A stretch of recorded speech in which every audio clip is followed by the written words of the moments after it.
В Сунже прошло 89-е совместное заседание антитеррористической комиссии республики и оперативного штаба под председательством Юнусбека Евкурова. На повестке дня было рассмотрено несколько вопросов. Первый из них касался принимаемых мер по устранению выявленных недостатков в обеспечении антитеррористической защищенности объектов транспортной инфраструктуры. На заседании были затронуты вопросы подготовки и проведения выборов президента России. Также были заслушаны доклады о результатах деятельности по противодействию незаконному обороту оружия, боеприпасов и взрывчатых веществ и мероприятиях комплексного плана противодействия идеологии терроризма в республике.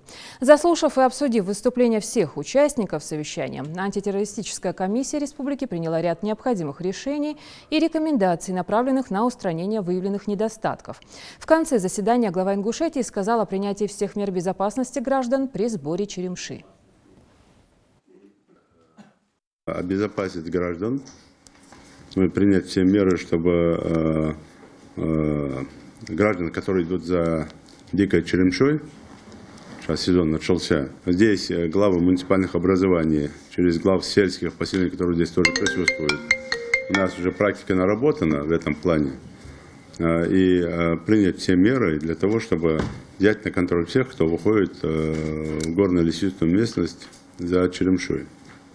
Возьмите это на контроль. У нас в прошлом году, кажется, в Галашках там двое заблудившихся были, ну и так далее. Там через день или через 2 дня там находили. Примите все меры, чтобы каждый человек был обезопасен в этом плане. Ну и у вас был на контроле.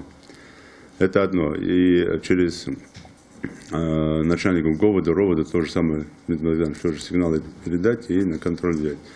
В случае проведения тех направлениях в районе там, границ, в районе горно-лесистой местности, потому что оперативных или других разведывательных мероприятий тоже всех предупредить, Александр Вячеславович, о том, что могут быть мирные жители, местные жители, которые могут пойти за черемшой. Каждый должен иметь с собой паспорт.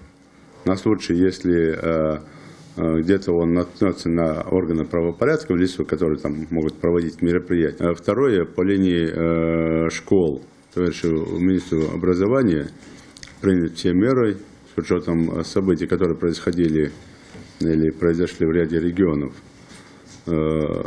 Все меры, чтобы в наших школах этих явлений не допустить. Есть ряд направлений, в том числе, когда педагоги, даже директор не ведает об этом, или же директора знают, но скрывают. Есть там тяжелые дети, которых там с 1 класса ведут там и терпят, пока он не выпустится. А потом, когда он выпускается, вздыхают там. Надо изначально с этими детьми работать, с родителями работать. Поэтому категория детей, которые сложно выявить, списки уточнить, составить и по ним индивидуально работать. Но при этом есть еще категория родителей, которые сами являются инициаторами вот такого плохого поведения детей. Инициировать детей сами. Тоже это все выявить, все это проверить, все это посмотреть. И максимально держать вопрос на контроле. И меры усиления, которые вы там принимаете своими силами, их расписать каждому директору школы, контроль за этим осуществить и, естественно, принять все меры. Потому что, как я уже говорил, и дежурные средства связи, то ли это мобильный телефон, то ли это каким-то другим способом доводить там какие-то сигналы.